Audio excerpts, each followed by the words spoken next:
আসসালামু আলাইকুম আরহামাতুল্লাহি ওয়াবারাকাতুহু। সকলে কেমন আছো? আশা করি ভালো আছো।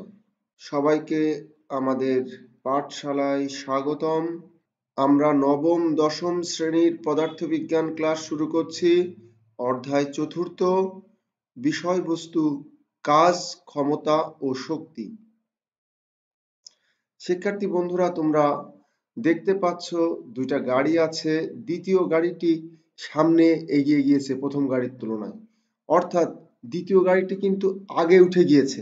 প্রশ্ন হচ্ছে, দ্বিতীয় গাড়িটি কেন প্রথম গাড়িকে অতিক্রম করে সামনে এগিয়ে গেল? তোমরা হয়তো অনেকে বলতে পারো যে স্যার, দ্বিতীয় গাড়িটির শক্তি অনেক বেশি, এই জন্য হয়তো এটা প্রথম গাড়ির তুলনায় সামনে এগিয়ে গিয়েছে। তো আজ আমাদের পাঠ শিরোনাম হচ্ছে শক্তি। আমরা আজ শক্তি নিয়ে আলোচনা করতে চাই। শিখন ফল, এই পাঠ শেষে শিক্ষার্থীরা শক্তি কি তা বলতে পারবে, শক্তি ও বলের মধ্যে পার্থক্য করতে পারবে, বিভব শক্তি কি তা ব্যাখ্যা করতে পারবে, গতি শক্তি কি তা ব্যাখ্যা করতে পারবে এবং বিভব শক্তি ও গতিশক্তি সম্পর্কিত গাণিতিক সমস্যার সমাধান করতে পারবে। আমাদের মনে প্রশ্ন হতে পারে যে আসলে শক্তি কি? তোমরা হয়তো জানো যে কাজ করার সামর্থ্যকে শক্তি বলে। কাজ করার সামর্থ্যটা আসলে কি? মনে করো দুইজন ব্যক্তি, একজন একটা টেবিল উঁচু করতে পারছে না, আর একজন একটা টেবিল উঁচু করে এক স্থান থেকে অন্য স্থানে নিয়ে গেল। এই দুইজনের মধ্যে নিশ্চয়ই দ্বিতীয় জনের শক্তি বেশি, কারণ তার কাজ করার সামর্থ্য বেশি। তাহলে আমরা বলতে পারি যে কোনো ব্যক্তি বা উৎসের কাজ করার যে সামর্থ্য, সেটাই হচ্ছে তার শক্তি। কাজ করার সামর্থ্যকেই আমরা মূলত শক্তি হিসেবে আখ্যায়িত করতে পারি।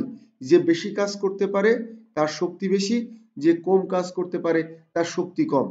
তাহলে তোমরা নিশ্চয়ই বুঝতে পারছো যে কাজ করার সামর্থ্যই শক্তি। কাজ কি এই সম্পর্কে কিন্তু আমরা এর পূর্বের ক্লাসে আলোচনা করেছি। তোমরা প্লেলিস্ট থেকে এই কাজ অংশটুকু দেখতে পারো, সেখানে কাজ সম্পর্কিত বিস্তারিত আলোচনা করা আছে। এখন আমরা দেখছি যে পেছনের যে সাইকেল চালক, সে কিন্তু সামনে উঠে যাচ্ছে। এখন প্রশ্ন হচ্ছে, কেন সে সামনে উঠছে? অনেকে উত্তর দিতে পারে যে স্যার, পেছনের সাইকেলের চালকের শক্তি বেশি, অর্থাৎ সে শক্তি বেশি প্রয়োগ করেছে, এই জন্য সামনে উঠে গিয়েছে। আর একজন হয়তো বলতে পারে, না স্যার, পেছনের সাইকেলের উপরে বেশি বল প্রয়োগ করা, সে সামনে এগিয়ে গিয়েছে। আর একজন ছাত্র বলতে পারে, স্যার, শক্তি আর বল তো একই জিনিস, বেশি শক্তি প্রয়োগ করা মানে তো বেশি বল প্রয়োগ করা। কিন্তু পদার্থবিজ্ঞানের ভাষায় বল এবং শক্তির মধ্যে আসলে কোনো পার্থক্য আছে কি? আমরা আসলে জানতে চাই যে বল এবং শক্তি কি একই জিনিস কিনা। খেয়াল করো, শক্তির কোনো দিক নেই, কাজেই শক্তি একটি স্কেলার রাশি। শক্তি মানে আমরা একটু আগেই দেখেছি, কাজ করার সামর্থ্যকে আমরা শক্তি বলি। শক্তির কিন্তু কোনো নির্দিষ্ট দিক নেই, কারণ কাজ করার সামর্থ্যই তো শক্তি, কাজেই শক্তি একটা স্কেলার রাশি। আমরা কাজ কেন স্কেলার রাশি এর আগের ক্লাসে আলোচনা করেছি। কাজ হচ্ছে দুটি ভেক্টর রাশি, বল এবং সরণ, এই দুটো ডট গুণফল, এই জন্য কাজ স্কেলার রাশি, তোমাদের হয়তো মনে আছে। আর কাজ করার সামর্থ্যই যেহেতু শক্তি, আর কাজ যেহেতু স্কেলার রাশি, কাজে শক্তিও স্কেলার রাশি। কেমন? বলের দিক আছে, বল সুনির্দিষ্ট দিকে প্রয়োগ করতে হয়, কাজে বল একটি ভেক্টর রাশি। তো আমরা দেখতেই পাচ্ছি শক্তি স্কেলার রাশি, বল কিন্তু ভেক্টর রাশি, কাজে এরা কিন্তু এক নয়। আবার আমরা জানি শক্তি সমান কৃত কাজ, আমরা সংজ্ঞায় সেটাই বুঝেছি যে কোনো ব্যক্তি বা উৎসের কাজ করার সামর্থ্যকে শক্তি বলে। তাহলে শক্তি সমান আমরা কি বলতে পারি? কৃত কাজ। কাজকে আমরা W দিয়ে প্রকাশ করি, তোমরা জানো, W সমান Fs। আবার F সমান আমরা লিখতে পারি ma ইন্টু S, রয়ে গেল। আমরা এমটাকে বলছি ভর, এটাকে বলছি ত্বরণ, এসটাকে বলছি সরণ। ত্বরণ মানে কি তোমরা নিশ্চয়ই জানো, সরণ ভাগ সময় স্কয়ার। তো আমরা এখান থেকে যেটা পাই, সরণ আর সরণ গুণ করলে হয় সরণ স্কয়ার, আর নিচে সময় স্কয়ার রয়ে যায়। সুতরাং শক্তির একক হবে কি? ভরের একক হচ্ছে কিলোগ্রাম, সরণের একক মিটার, কিন্তু তার স্কোয়ার থাকায় মিটার স্কোয়ার লিখেছি, আর সময়ের একক সেকেন্ড, তার স্কোয়ার আছে কিন্তু এটা উপরে উঠলে সেকেন্ড টু দি পাওয়ার -2 হয়। আমরা শক্তির একককে লিখতে পারি kg metre square per second square বা জুল। তাহলে শক্তির মাত্রাটা কি? শক্তির মাত্রা হচ্ছে ভরের মাত্রা এম, মিটারটা হচ্ছে দৈর্ঘ্যের একক, তার মাত্রা হচ্ছে এল, মিটার স্কোয়ার থাকায় এল স্কোয়ার, সেকেন্ড হচ্ছে সময় যার মাত্রাকে আমরা বড় হাতের টি দিয়ে প্রকাশ করি, তার সূচক হচ্ছে -2, তাহলে M L square T inverse 2। আবার আমরা জানি বলকে আমরা এফ দিয়ে প্রকাশ করি, এফ সমান এম এ। এই বল সমান যে এম এ হয় এর ব্যাখ্যা কিন্তু আমরা বল অধ্যায়, তোমরা প্লে লিস্টে বল অধ্যায়ে বল সম্পর্কিত যে আলোচনা আমাদের রয়েছে সেখান থেকে এটা জানতে পারবে। এফ সমান এম এ, এমটা হচ্ছে ভর, এটা ত্বরণ। এফ সমান কেন এম এ তার বিশ্লেষণ কিন্তু আমাদের এর পূর্বে বল অধ্যায়ে আলোচনা করা হয়েছে, তোমরা প্লে লিস্ট থেকে সেটা দেখতে পারো। ত্বরণকে আমরা কি লিখতে পারি? ত্বরণকে আমরা লিখতে পারি সরণ ভাগ সময় স্কোয়ার। সুতরাং আমরা বলের একক লিখতে পারি, ভরের একক কেজি, সরণের একক মিটার, সময়ের একক সেকেন্ড, কাজে আমরা লিখতে পারি kg metre second to the power -2। এটাই হচ্ছে বলের একক, যাকে আমরা নিউটন দিয়ে আখ্যায়িত করতে পারি। ঠিক আছে কিনা? তোমাদের যদি কারো কোনো প্রশ্ন থাকে আমাকে জানাতে পারো। এখন বলের মাত্রা আমরা কি লিখতে পারি? কেজি এম ম্যাস, মিটার দৈর্ঘ্য লেন্থ এল, সেকেন্ড টাইম মাত্রা টি দিয়ে প্রকাশ করি, তার পাওয়ার -2, কাজে বলের মাত্রা এম এল টি ইনভার্স 2। আমরা দেখতে পাচ্ছি বলের একক হচ্ছে kg metre per second square, যাকে আমরা নিউটন দিয়ে প্রকাশ করি। অপরদিকে শক্তির এককটা হচ্ছে kg metre square second to the power -2 বা জুল। আবার বলের মাত্রা এম এল টি ইনভার্স 2, অপরদিকে শক্তির মাত্রা হচ্ছে M L square T inverse 2। কেমন? তাহলে আমরা এখান থেকে মূলত যেটা বুঝতে পাচ্ছি সেটা হচ্ছে এরকম যে বলের একক আর শক্তির একক কিন্তু এক নয়। কেন? নিউটন এবং জুল এ দুটো কিন্তু এক নয়। অপরদিকে বলের মাত্রা হচ্ছে এম এল টি ইনভার্স 2, শক্তির মাত্রা M L square T inverse 2। এখানে কিন্তু এল এবং এল স্কোয়ার এক নয়, কাজে আমরা বলতে পারি যে বল এবং শক্তি এক নয়। আবার শক্তি একটা স্কেলার রাশি, বল একটা ভেক্টর রাশি। এই তথ্য থেকে আমরা এটা বুঝতে পেরেছি যে বল এবং শক্তি আসলে এক নয়। বল একটা ভিন্ন জিনিস, শক্তি আর একটা ভিন্ন জিনিস। কেমন? শক্তি আসলে কি? শক্তি সম্পর্কে কিন্তু আমরা একটু আগে আলোচনা করেছি যে কোনো ব্যক্তি বা উৎসের কাজ করার সামর্থ্যকে শক্তি বলে। যার কাজ করার সামর্থ্য বেশি তার শক্তি বেশি, যার কাজ করার সামর্থ্য কম তার শক্তি কম। তোমাদের মনে প্রশ্ন জাগতে পারে, শক্তি মানে কাজ করার সামর্থ্য, তাহলে তাপ কি? তাপও তো এক প্রকার শক্তি, বিদ্যুৎ এক প্রকার শক্তি। শক্তির অনেকগুলো রূপ আছে, শক্তি এক রূপ থেকে অন্য রূপে রূপান্তরিত হতে পারে, কিন্তু মহাবিশ্বে সব শক্তি কিন্তু একই রকম, শুধু একটা থেকে আরেকটাই রূপান্তরিত হতে পারে। মহাবিশ্বে আমরা আপাত দৃষ্টিতে অনেক ধরনের শক্তি দেখলেও তারা কিন্তু যে কেউই একটা রূপ থেকে আরেকটা রূপে রূপান্তরিত হতে পারে। তো শক্তি কাজ করার সামর্থ্য। তুমি বললে স্যার তাপ দিয়ে আপনি কিভাবে কাজ করবেন? কাজের তো একটা সুনির্দিষ্ট সংজ্ঞা রয়েছে। কাজ মানে হচ্ছে ডাব্লিউ, ডাব্লিউ সমান আমরা লিখতে পারি এফ ইন্টু এস, অর্থাৎ কোনো বস্তুর উপর বল প্রয়োগ করতে হবে, এর ফলে যদি বস্তুটি বলের দিকে কিছু দূরত্ব অতিক্রম করে তবেই তো কাজ হবে। তো তাপ এক প্রকার শক্তি, এটা দিয়ে আমি কিভাবে একটা বস্তুকে এক স্থান থেকে অন্য স্থানে নিয়ে যাব?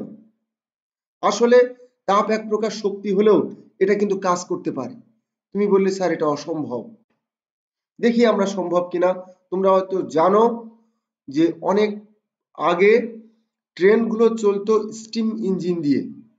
স্টিম ইঞ্জিন মানে হচ্ছে একটা সিলিন্ডারের ভিতরে আমরা পানি রেখে তাপ দিয়ে ওই পানিকে বাষ্পে পরিণত করা হতো। ওই বাষ্পের মাধ্যমে টারবাইন ঘুরিয়ে ট্রেন চালানো হতো। তাহলে এখানে মূল শক্তিটা দিচ্ছে কে? তাপ শক্তি। অর্থাৎ কয়লার ভিতরে যে রাসায়নিক শক্তি রয়েছে এই রাসায়নিক শক্তি থেকে এটা পুড়িয়ে আমরা তাপ শক্তি পেতাম। সেই তাপ শক্তি দিয়ে আমরা কি করেছি, যে স্টিম তৈরি করেছি। আর এই স্টিমের মাধ্যমে, অর্থাৎ বাষ্প যে চাপ, তার মাধ্যমে আমরা ট্রেনকে গতিশীল করতে সমর্থ হয়েছি, মানে এক স্থান থেকে অন্য স্থানে নিতে পেরেছি। ট্রেন তো আর এক স্থান থেকে অন্য স্থানে মাগনা যায় না, ট্রেনের উপরে বল প্রয়োগ করতে হয় এবং খানিকটা দূরত্ব সে অতিক্রম করে, ফলে কাজ সম্পাদিত হয়। তো আমরা এখানে দেখতে পাচ্ছি তাপ শক্তি কিন্তু আলটিমেটলি কাজ সম্পাদন করছে। সৌরশক্তি থেকে আমরা কি করতে পারি, বিদ্যুৎ তৈরি করতে পারি। ওই বিদ্যুৎটা স্টোর করে আমরা ব্যাটারির ভিতরে রাখতে পারি, যার মাধ্যমে আমরা রিক্সা চালাতে পারি। তোমরা জানো যে রিক্সার ভিতরে এখন মোটর ফিট করে বিদ্যুতের মাধ্যমে এটা চালানো সম্ভব হচ্ছে। কেমন? তার মানে আমরা বুঝতে পারছি আসলে শক্তি দ্বারা কাজ সম্পাদিত করা যায়। কাজেই আমরা বলতে পারি কাজ করার সামর্থ্যই হচ্ছে শক্তি। কেমন? তো আমরা অনেক ধরনের শক্তি সম্পর্কে জানি। সৌরশক্তি, তাপ শক্তি, আলোক শক্তি, শব্দ শক্তি, রাসায়নিক শক্তি, বিদ্যুৎ শক্তি, চৌম্বক শক্তি, নিউক্লিয় শক্তি, আরো শক্তির রূপ থাকতে পারে। তো আজ আমরা মূলত এই যান্ত্রিক শক্তি যেটা, এটা নিয়ে বিস্তারিত আলোচনা করব ইনশাআল্লাহ। তো আমরা প্রথমত যেটা দেখছি সেটা হচ্ছে সৌর শক্তি। খেয়াল করো, সূর্য থেকে যে শক্তিটা আমরা পাচ্ছি সেটাই সৌরশক্তি। এটার মাধ্যমে আমরা কি করছি, যে বিদ্যুৎ তৈরি করে বাসভবনে আমরা এই বিদ্যুৎটা ব্যবহার করতে পারি। কেমন? সৌরশক্তির মাধ্যমে গাছপালা কি করছে, খাদ্য তৈরি করছে। আমাদের যে উদ্ভিদ, এই সূর্যের আলো যদি না থাকতো তাহলে কিন্তু খাদ্য উৎপাদন করতে পারতো না। তাহলে সৌরশক্তির মাধ্যমে গাছপালা যেমন খাদ্য উৎপাদন করতে পারে, তেমনি এটাকে কাজে লাগিয়ে আমরা কিন্তু বিদ্যুৎ তৈরি করতে পারি। তোমরা আগেই জেনেছো যে শক্তি কিন্তু রূপান্তরিত হতে পারে। আমরা দেখছি তাপ শক্তি। এই তাপ শক্তির মাধ্যমে আমরা শীত নিবারণ করতে পারি, আবার এটা দিয়ে রান্নাও করতে পারি।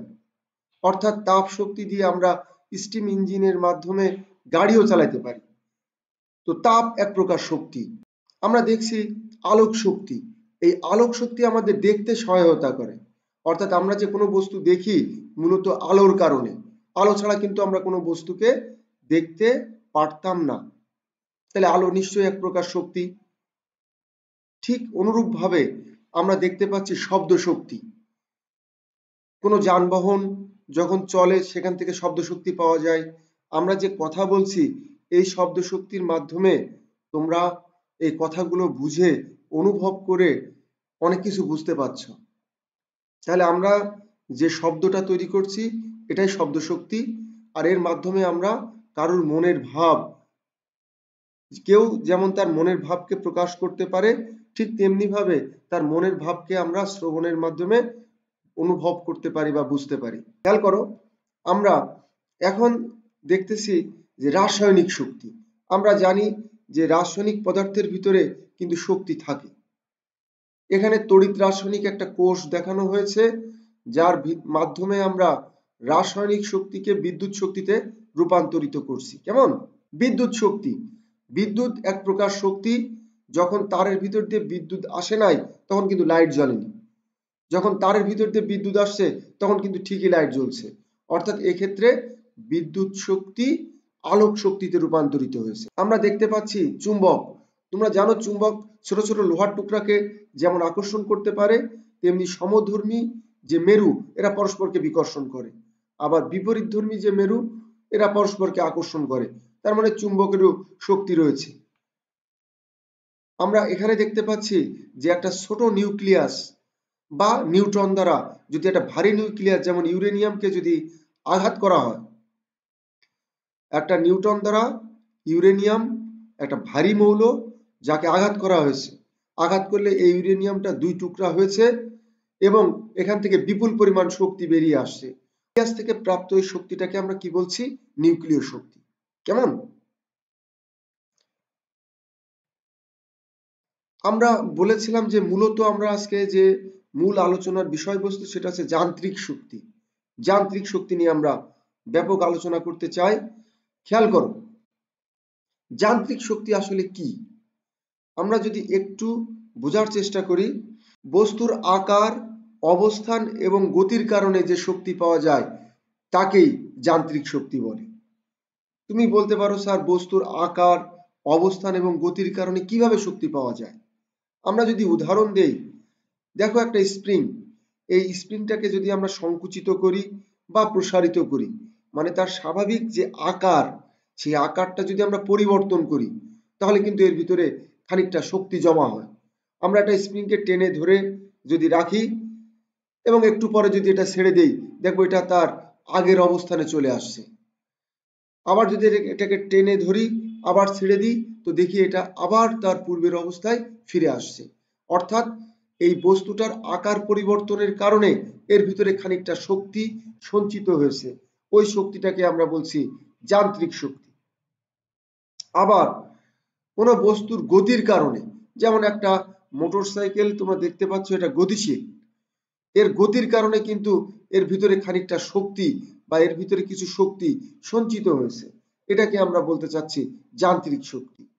কাজে আমরা বলতে পারি কোনো বস্তুর আকার, অবস্থান এবং গতির কারণে যে শক্তি পাওয়া যায় সেটাই মূলত যান্ত্রিক শক্তি। শক্তিকে দুই ভাগে ভাগ করা হয়েছে, বিভব শক্তি আর গতি শক্তি। কেমন?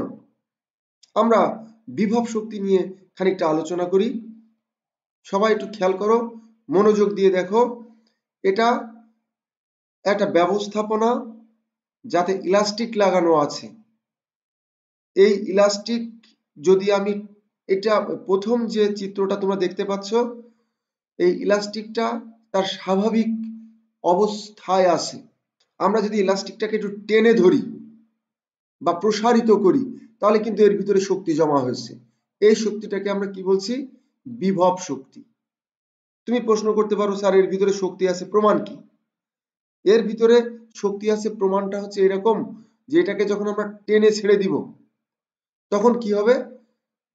এটার ভিতরে থাকা যে পাথরের টুকরা, এটা কিন্তু সামনে গতিশীল হবে। অর্থাৎ এই বিভব শক্তি এই ক্ষেত্রে এই পাথরটিকে গতিশীল করতে কৃত কাজে ব্যয় হয়েছে এবং পাথরটা ওই শক্তির বিনিময়ে গতিশীল হয়েছে। তার মানে আমরা বুঝতে পাচ্ছি যে একটা বস্তুর যে আকার, এটা যদি আমরা পরিবর্তন করি, পরিবর্তন করলে ওই বস্তুর ভিতরে কিছু শক্তি জমা হয়, ওই শক্তিকে আমরা বলছি বিভব শক্তি। কেমন? আমরা দেখতে পাচ্ছি একটা ইটের টুকরা একটা পেরেক থেকে খানিকটা উপরে আছে, আর পেরেকটা একটা কাঠের টুকরার উপরে ধরে রাখা আছে। এখন প্রশ্ন হচ্ছে, যদি আমরা পাথরের টুকরাটাকে ছেড়ে দিই, তাহলে কি হবে? এই পাথরের টুকরা পেরেকটিকে এই কাঠের যে ব্লক তার ভিতরে প্রবেশ করিয়ে দিতে পারে। তার মানে নিশ্চয়ই এই পাথরের টুকরা যখন উপরে রাখা হয়েছিল, তার ভিতরে শক্তি জমা ছিল। তো যা হোক, বিভব শক্তিটার সংজ্ঞাটা আমরা একটু চলে আসি। স্বাভাবিক অবস্থান থেকে পরিবর্তন করে কোনো বস্তুকে অন্য অবস্থানে, বা স্বাভাবিক অবস্থা পরিবর্তন করে অন্য কোনো অবস্থায় যদি আমরা কোনো বস্তুকে আনি, তাহলে বস্তুটি কাজ করার যে সামর্থ্য অর্জন করে তাকেই বিভব শক্তি বলে। তুমি বললে, স্যার এ তো কিছু বুঝতে পারি নাই। আমরা আর এক দফা একটু বলছি। মনে করো এটা একটা কাঠের টুকরা, তার উপরে একটা পেরেককে ধরে রাখা হয়েছে, আর এটা একটা পাথরের টুকরা যা মাটিতে আছে। এই পাথরের টুকরা কিন্তু এই পেরেকটিকে কাঠের ভিতরে প্রবেশ করাতে পারবে না। অথচ যদি আমরা পাথরের টুকরাটিকে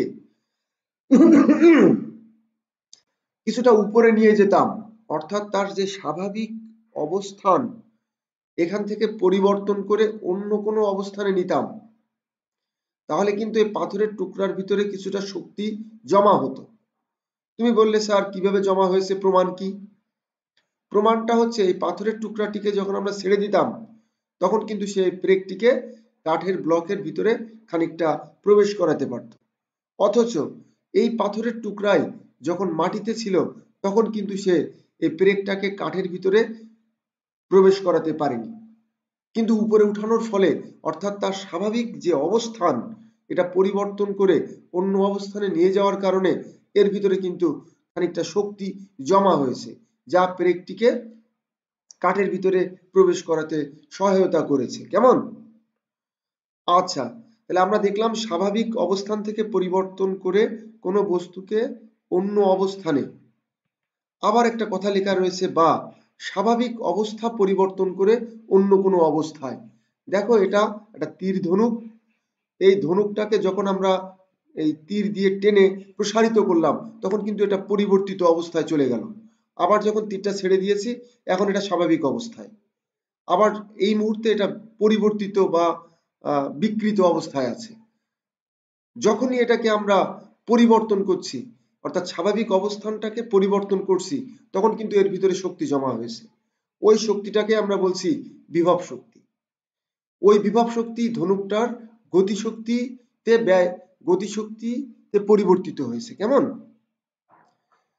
এখন কিন্তু ধনুকটার স্বাভাবিক অবস্থা, যখন আমরা এটাকে তীর দিয়ে প্রসারিত করছি তখন ধনুকটা বেঁকে যাচ্ছে, তখন কিন্তু এর ভিতরে বিভব শক্তি জমা হয়েছে।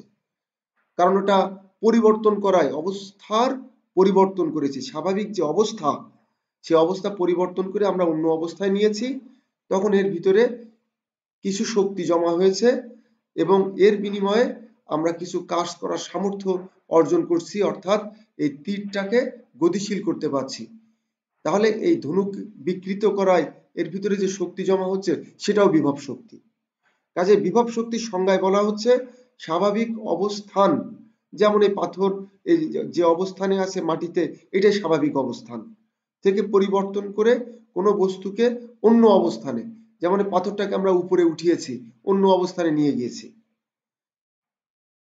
বা স্বাভাবিক অবস্থা পরিবর্তন করে, এর যে স্বাভাবিক অবস্থা ধনুকটার, সেটা পরিবর্তন করে অন্য অবস্থায় আনলে এই বস্তুটি কাজ করার যে সামর্থ্য অর্জন করে সেটাকে আমরা বলছি বিভব শক্তি। যেমন আমরা দেখতে পাচ্ছি একটা পাথরের টুকরা ভূমিতে আছে যার ভর m। এই বস্তুটাকে যেহেতু মাটিতে আছে, কাজে এটাই তার স্বাভাবিক অবস্থান। আমরা এটাকে পরিবর্তন করে অন্য কোনো অবস্থান বা উঁচু কোনো বস্তুর উপরে নিয়ে গিয়েছি। যেহেতু এটাকে এই উচ্চতায় উপরে উঠিয়েছি, এই উঠাতে তো আমার কিছু কাজ করতে হয়েছে। এই পাথরের টুকরা তো আর মাগনা একা একা তো আর উপরে উঠতে পারে না, এর উপরে বল প্রয়োগ করতে হয়েছে এবং খানিকটা দূরত্ব সে অতিক্রম করেছে। কাজেই সহজভাবে আমরা বলতে পারি যে আমরা এই বস্তুটাকে উপরে উঠাতে কিছু কাজ করেছি। ওই কাজই কিন্তু এই বস্তুর ভিতরে জমা রয়েছে শক্তি রূপে, যাকে আমরা বলছি বিভব শক্তি। তুমি বলতে পারো স্যার এর ভিতরে শক্তি জমা আছে, প্রমাণ কি? এই পাথরের টুকরাটা যদি আমি ফেলে দেই, মাটিতে পড়ার সাথে সাথে সেখানে একটা শব্দ, প্রথমে এই পাথরটা ফেলে দিলে কি হবে, এই পাথরটার বিভব শক্তি গতিশক্তিতে রূপান্তরিত হবে, পরবর্তীতে ওই গতিশক্তি শব্দ শক্তি এবং তাপ শক্তিতে রূপান্তরিত হবে। যখন মাটিতে পড়বে শব্দ হবে, তাপ শক্তিতে রূপান্তরিত হতে পারে বা অন্যান্য শক্তিতে রূপান্তরিত হতে পারে। তার মানে আমরা দেখতে পাচ্ছি শক্তি এক রূপ থেকে অন্যান্য রূপে রূপান্তরিত হতে পারে। আর এই মহাবিশ্বে মোট শক্তির পরিমাণ নির্দিষ্ট ও অপরিবর্তনীয়। শক্তি এক রূপ থেকে আরেক রূপে যায়। তাহলে আমরা বিভব শক্তি সমান কি বলতে পারি? বস্তুটিকে এই উচ্চতায় উঠাতে যে কৃত কাজ, ওই কাজই ওই বস্তুর ভিতরে মূলত শক্তি রূপে জমা আছে, যাকে আমরা বিভব শক্তি বলে আখ্যায়িত করছি। কেমন? বিভব শক্তিকে আমরা ইপি দিয়ে প্রকাশ করি। ইপি সমান কৃত কাজ। এই বস্তুটিকে এইচ উচ্চতায় উঠাতে কৃত কাজকে আমরা ডাব্লিউ দিয়ে প্রকাশ করছি। ডাব্লিউ সমান আমরা জানি এফ ইন্টু এস। তুমি বলে স্যার এখানে এইচ লিখলেন কেন? আসলে আমি বল প্রয়োগ করেছি উপরে, বস্তু উঠছে উপরে, কাজে আমার দ্বারা এই কৃত কাজটা ডাব্লিউ সমান এফ ইন্টু এইচ। উচ্চতাটাকে এস এর পরিবর্তে আমরা এইচ দিয়ে প্রকাশ করছি। আমরা জানি এফ সমান এমজি, তাহলে আমরা এফ এর পরিবর্তে যদি এমজি বসাই তাহলে আমরা ইপি সমান পাই এমজিএইচ। তাহলে আমি যে পরিমাণ কাজ করেছি এই বস্তুটাকে উপরে উঠাতে, সেটা মূলত এমজিএইচ। এই এফ সমান যেহেতু এমজি, কাজেই আমরা বিভব শক্তির অর্থাৎ অভিকর্ষ বলের বিরুদ্ধে আমরা কোনো বস্তুকে উপরে উঠাচ্ছি, এই উপরে উঠিয়ে একটা অবস্থানে রাখছি, সেক্ষেত্রে আমি যে পরিমাণ কাজ সম্পাদন করেছি সেই কাজই ওই বস্তুর ভিতরে বিভব শক্তি রূপে জমা আছে, যাকে আমরা এমজিএইচ এই সমীকরণ দিয়ে প্রকাশ করতে পারি। আমরা দেখতে পাচ্ছি যে ভালো করে খেয়াল করো, স্বাভাবিক অবস্থা পরিবর্তন হলে, যেমন এই বলটি মাটিতে ছিল, সেটা তার স্বাভাবিক অবস্থান, সেখান থেকে পরিবর্তন করে এটাকে আমরা উপরে উঠিয়েছি। এই উপরে উঠাতে যে কৃত কাজ, সেটাই ওই বস্তুর ভিতরে বিভব শক্তি রূপে জমা আছে। যদি বস্তুটাকে আমরা ধাক্কা দিয়ে ফেলে দেই, তাহলে এটা কিন্তু গতিশক্তিতে, ওই বিভব শক্তি গতিশক্তিতে রূপান্তরিত হবে। দেখো এখানে বলটা যে উচ্চতায় আছে, এখানে কিন্তু তার থেকে বেশি উচ্চতায় আছে। কাজে এই অবস্থানে বস্তুটির বিভব শক্তি এই অবস্থান থেকে, যেটা এখন আমি দেখাচ্ছি, এই অবস্থান থেকে বিভব শক্তির তুলনায় বেশি। কারণ কি? কারণ বিভব শক্তি সমান বস্তুর ভর গুণ অভিকর্ষ ত্বরণ গুণ উচ্চতা। তো আমরা দেখতেছি এই অবস্থানে উচ্চতাটা বেশি, এই অবস্থানে উচ্চতা কম। কাজে আমরা বলতে পারি এই অবস্থানে বস্তুটির বিভব শক্তি বেশি। আমরা যদি বিভব শক্তি সম্পর্কিত একটি গাণিতিক সমস্যার সমাধান করার চেষ্টা করি, দেখি 4 কেজি ভরের একটি বস্তুকে 49 মিটার পার সেকেন্ড বেগে খাড়া উপরের দিকে নিক্ষেপ করলে 2 সেকেন্ডে বস্তুটির বিভব শক্তি কত হবে। এই টাইপের একটা গাণিতিক সমস্যার সমাধান আমরা করতে চাই। কেমন? তো খেয়াল করো, আমরা প্রশ্নটা আমরা রেখেছি। আমরা দেখতে পাচ্ছি যে একটা বস্তু ভূমিতে আছে, তোমরা দেখতে পাচ্ছ নিশ্চয়ই। বস্তুটার ভর হচ্ছে 4 কেজি। এই বস্তুটাকে আমরা 49 মিটার পার সেকেন্ড বেগে উপরের দিকে নিক্ষেপ করেছি। দেখো 4 কেজি ভরের একটা বস্তু, এই যে 4 কেজি ভর, এই সেই বস্তু যাকে 49 মিটার পার সেকেন্ড বেগে উপরের দিকে নিক্ষেপ করা হলো।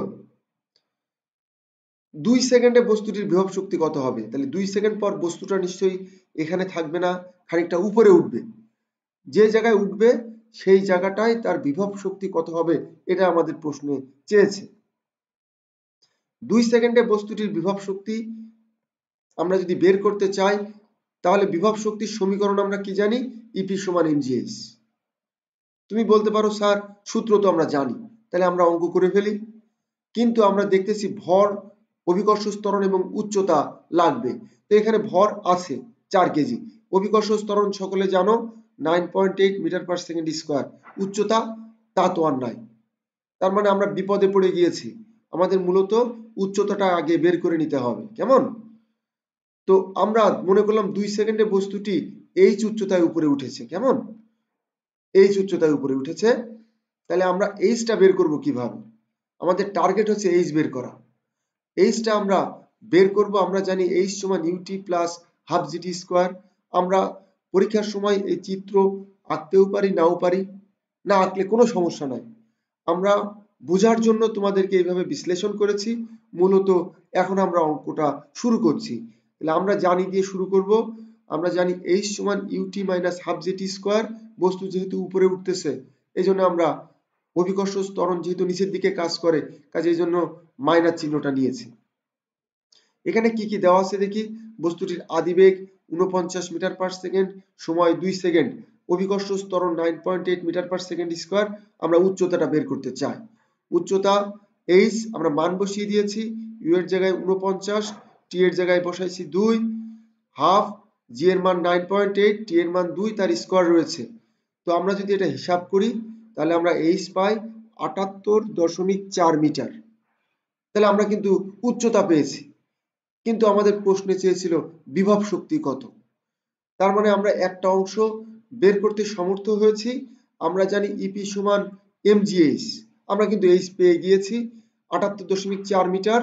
বস্তুর ভর ছিল 4 কেজি, আর অভিকর্ষ ত্বরণ যথারীতি 9.8 মিটার পার সেকেন্ড স্কোয়ার। আর ইপিটা হচ্ছে বিভব শক্তি। কেমন? এখানে বিভব শক্তিটা তোমরা একটু লিখে নিবা, বিভব শক্তি ইপি। আমরা এমটা দিয়েছি 4 কেজি, জিটা 9.8, আর এইচ যথারীতি 78.4।